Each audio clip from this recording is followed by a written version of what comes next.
Lecture 2, Simple Harmonic Motion. We will discuss about simple harmonic motion along with examples like ball and valve system and simple pendulum.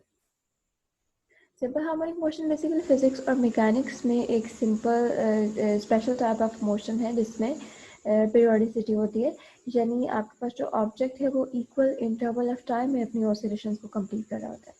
तो उस case में जब हम object को उसकी mean position से displace करते हैं तो उसके अंदर जो फोर्स रीस्टोर होती है that is directly proportional to the object displacement. It's mean अगर आपने ऑब्जेक्ट का ज़्यादा से डिस्प्लेस किया यानी उसका एम्पलीट्यूड इंक्रीज करते हैं तो उस केस में उसके अंदर स्टोर होने वाली रीस्टोरिंग फोर्स भी ज़्यादा होगी।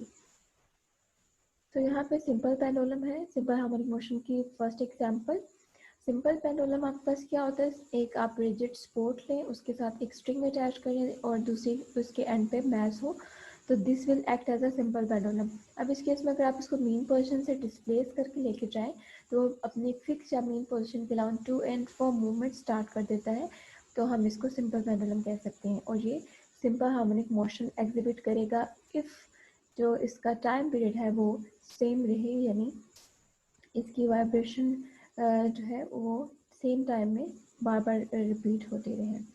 तो यहाँ पे इक्विलिब्रियम पोजीशन में है, वेट इसका डाउनवर्ड एक्ट करेगा, W is equal to mg यहाँ पे लिखा हुआ और टेंशन की फोर्स अपवर्ड। तो इस केस में ये इक्विलिब्रियम पोजीशन में होता है। उसके बाद नेक्स्ट देखते हैं जब ये डिस्प्लेस पोजीशन में होता है यानी एक्सट्रीम पोजीशन पे, तो उस वक्त इस पर कौन कौन सी फोर्सेस होंगी और कौन सी फोर्स रीस्टोर होगी जिसकी वजह से दोबारा से इक्विलिब्रियम पोजीशन की तरफ आता है एंड टूवर्ड फॉर्म मूवमेंट होती है। इसकी एक्सप्लेनेशन यहाँ से देखते हैं। Restoring force is directly proportional displacement, already हम देख चुके हैं। अब यहाँ पे सिंपल पेंडुलम था, आपने जब इसको डिस्प्लेस करके इस पोजीशन पे लेके आए तो वेट का जो फैक्टर है that is vertically downward. Weight यहाँ पे है डाउनवर्ड है वर्टिकली, और अगर देखा जाए तो टेंशन की फोर्स अलोंग द स्ट्रिंग होती है तो वो इस डायरेक्शन में जा रही है। तो बेसिकली दोनों फोर्सेस जैसे वेट है, डाउनवर्ड फोर्स और अपवर्ड फोर्सेस एक डायरेक्शन में नहीं है, तो इस केस में हम क्या करते हैं, इस वेट को इसके कंपोनेंट्स में डिवाइड कर देंगे along the tension, this one, और दूसरा जो कंपोनेंट हमारे पास आ जाता है। तो इस वेट को जब हमने कंपोनेंट में डिवाइड किया तो एक तो ये वाला कंपोनेंट होगा और एक ये वाला।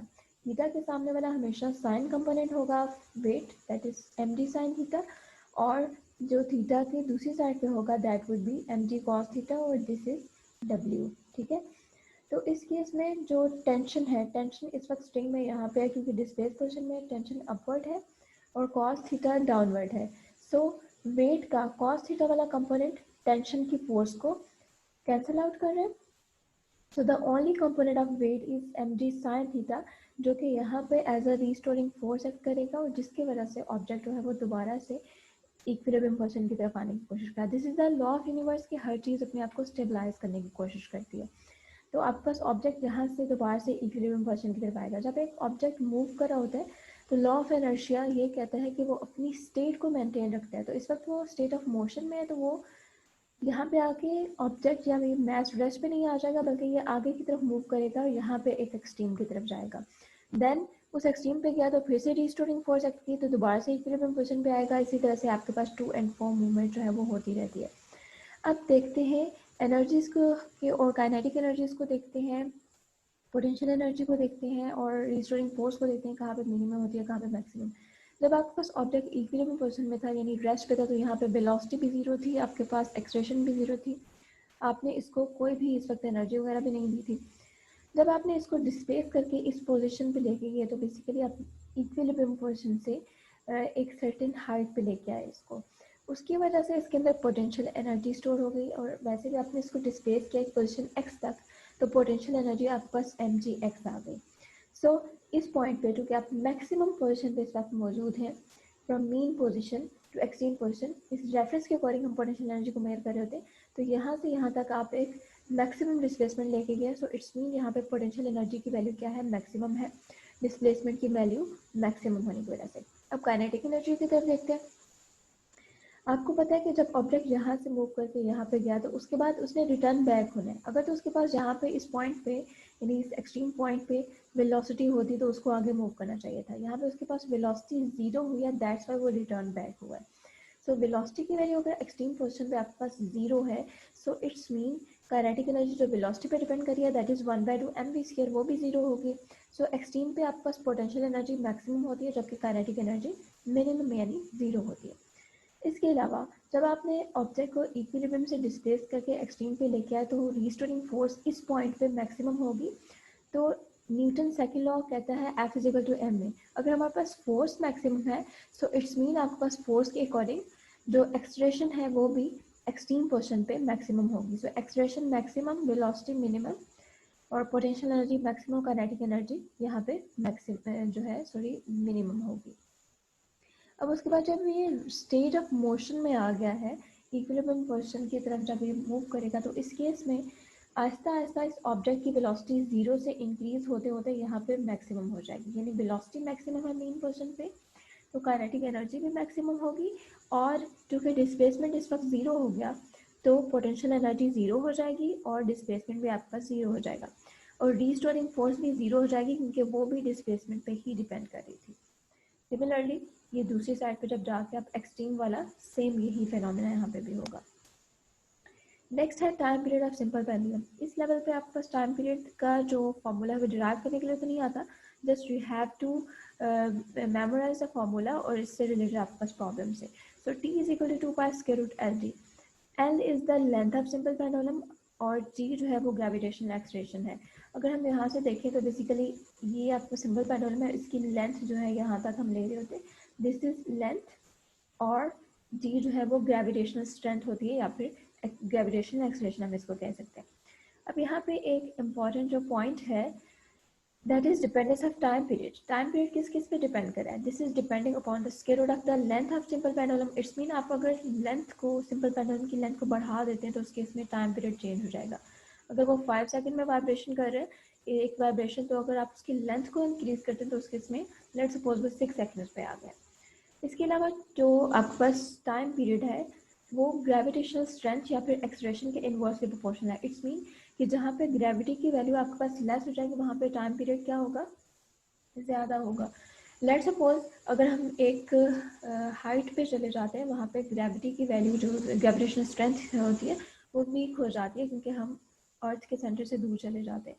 तो हम माउंटेन पे कोई एक्सपेरिमेंट परफॉर्म करें या कोई ऐसी प्लेस पे जो कि एल्टीट्यूड बहुत ज़्यादा हाइट पे है तो उस केस में वहाँ पे जी की वैल्यू लेस होगी तो जो सेम टाइम पेंडुलम है अगर हम उसको अर्थ ग्राउंड पे करवा रहे हैं और उसके अलावा एक एल्टीट्यूड पे करवा रहे हैं तो उस केस में एल्टीट्यूड वाले केस में आपके पास चूँकि जी की वैल्यू लेस होगी है तो टाइम पीरियड की वैल्यू क्या हो जाएगी? इंक्रीज कर जाएगी। इसके अलावा यहाँ पे कुछ मिसकंसेप्शन है अबाउट मैथ एंड एम्पलीट्यूड। कुछ लोगों को ये लगता है कि अगर हम जो सिंपल पेंडुलम के साथ अटैच किया जाने वाला मैथ है अगर हम उसको इंक्रीज कर दें तो शायद उस केस में जो है वो टाइम पीरियड इंक्रीज होता है, तो ऐसा नहीं है। टाइम पीरियड बेसिकली यहाँ पे आप इक्वेशन से भी देख सकते हैं जस्ट लेंथ और ग्रेविटेशनल स्ट्रेंथ पे डिपेंड कर रहे हैं, मैथ और एम्पलीट्यूड के इंडिपेंडेंट है। सो इट्स मीन अगर आप उसका मैथ इंक्रीज करते हैं देयर इज नो चेंज और जो एम्पलीट्यूड है उसको इंक्रीज करने से आपके पास क्या होता है कि रीस्टोरिंग फोर्स जो है वो एम्पलीट्यूड पे यानी डिस्प्लेसमेंट पे ही डिपेंड कर रही होती है। तो जब आप डिस्प्लेसमेंट ज़्यादा करते हैं उसके अकॉर्डिंग आपके पास रीस्टोरिंग फोर्स ज़्यादा हो जाती है। जब रीस्टोरिंग फोर्स ज़्यादा होती है तो एक्सलेरेशन मतलब ज़्यादा है क्योंकि F is equal to M में है। फोर्स एक्सलेरेशन पे डिपेंड करिए, एक्सलेरेशन ज़्यादा हो जाएगी। जब एक चीज़ की एक्सलेरेशन ज़्यादा तो वो ऑब्जेक्ट ज़्यादा स्पीडली मूव करता है तो एम्पलीट्यूड या फिर डिस्प्लेसमेंट ज़्यादा होने की वजह से फ़र्क नहीं पड़ता क्योंकि अगर डिस्प्लेसमेंट ज़्यादा है तो एक्सलेरेशन और वेलोसिटी भी तो ज़्यादा है तो ऑब्जेक्ट जो है ज़्यादा स्पीडली वाइब्रेशन कंप्लीट करता है तो टाइम पीरियड फिक्स रहता है यहाँ पे।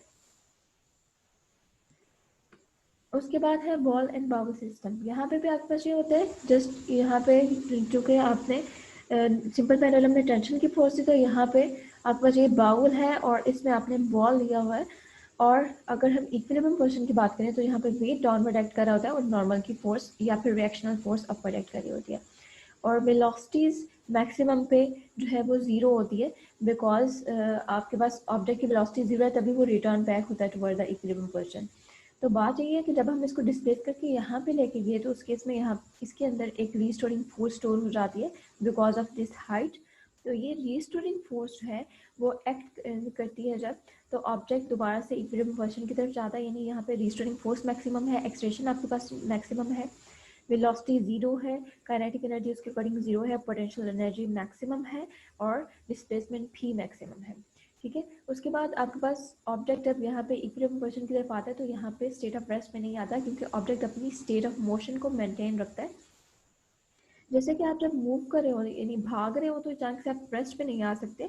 रीजन ये है कि इनर्शिया आपको स्टॉप कर रहा होता है, ठीक है। आप थोड़ा सा स्लो डाउन होते हैं देन रेस्ट पे आ रहे होते हैं। तो यहाँ पे भी ऐसा होगा, जब ये यहाँ पे आएगा इक्विलिब्रियम पोजीशन तो अचानक से रेस्ट पे नहीं आ गया कि उसने अपनी इक्विलिब्रियम पोजीशन दोबारा से रिटेन कर लिया तो यहाँ पे रेस्ट पे आ जाए, बल्कि वो लॉ ऑफ इनर्शिया या फिर स्टेट ऑफ इनर्शिया की वजह से आगे मूव करना शुरू हो जाता है। Then to and fro movement होती है। तो बॉल एंड बाउल सिस्टम में भी सेम आपके पास ये भी सिंपल हार्मोनिक मोशन एग्जिबिट कर रहा होता है। इन केस अगर हमारे पास ये बॉल के बिटवीन में और ये बाउल है इसके बिटवीन में फ्रिक्शनल फोर्स ना हो, फ्रिक्शनल फोर्स नहीं होती, इसी वजह से टाइम पीरियड आपके पास सेम रहता है, यानी पीरियोडिक मोशन होती है।